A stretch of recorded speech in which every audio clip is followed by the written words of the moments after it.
It is time for our second tip. Just dip in on here. And our tip number two is dun, dun, dun, rediscovering joy. Oh, I know so many of you are going, that Probst just loves the word joy. I'm dropping it throughout this course, but I'm doing it for a reason. And I know that it sounds a little cliche and a little shallow, because all I'm saying is go find your joy again. And I'm sure you're like, Probst, I'm trying to pay my bills and finish this book from hell and see the light of day. And there's no joy. There's just survival. And I get it. But what I want to focus on is stripping away all of the noise to tap back into the joy of your creativity. Those are the times when it's so, and the writing is flowing and you get to just get to the end of that book, or you're in that high time and you're just sucked in and you read it back and you think, holy crap, this is amazing. I am amazing. You know that feeling that courses through your body and you feel godlike sometimes? Not the times when you feel like an amoeba or like the little pond scum. There's plenty of time for that. I'm talking about tapping into those rare moments, those joyous moments when you know exactly who you are and what you can deliver. When it happens to me, it's like my mind gets a hold of it right too soon. There's joy in your body. You're like body surfing the adrenaline rush. And then the asshole brain comes in and says, yeah, but what if the editor doesn't like it, or this doesn't sell, or I'm in big trouble with my finances, or just insert the thought there.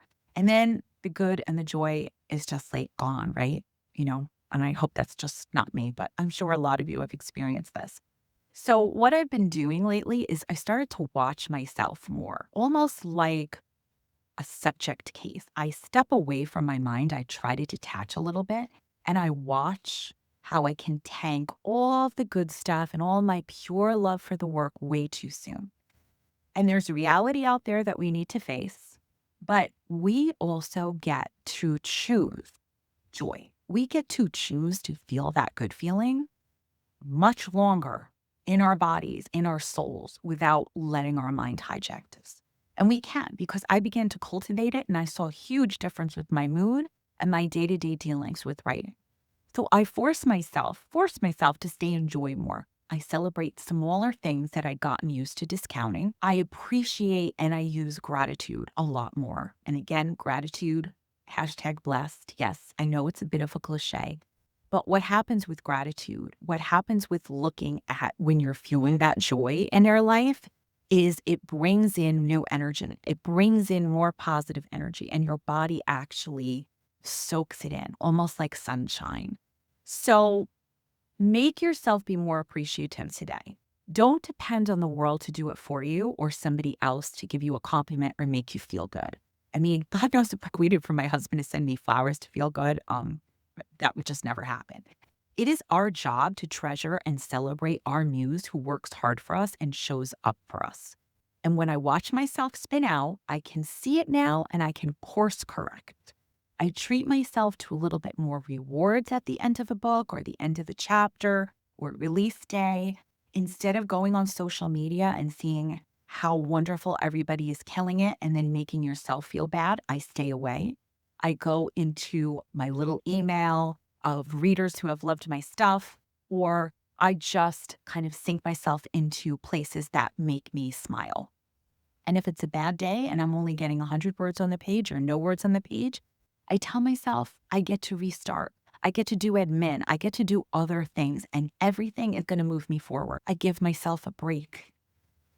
Before I wrote for publication and money, I just used to ride the wave of joy when I really wrote something that I loved. And I think we're all tired of treating our writing like a job all the time. Sometimes we need to treat it like a gift and value ourselves and what we're showing up for.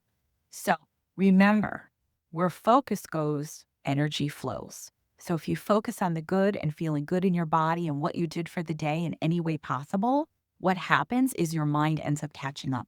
You trick it as the mind tries to separate from the body and say, hey, but I didn't do this or this. You can watch the hijacking happen and bring it back with a sense of humor, almost like the adult trying to rein in a child having a tantrum and say, you know what?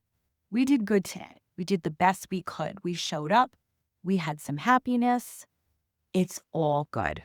Okay. So that's what I wish for you today. Try to find a little bit of joy in anything that you're going. Try to find a little bit of gratitude.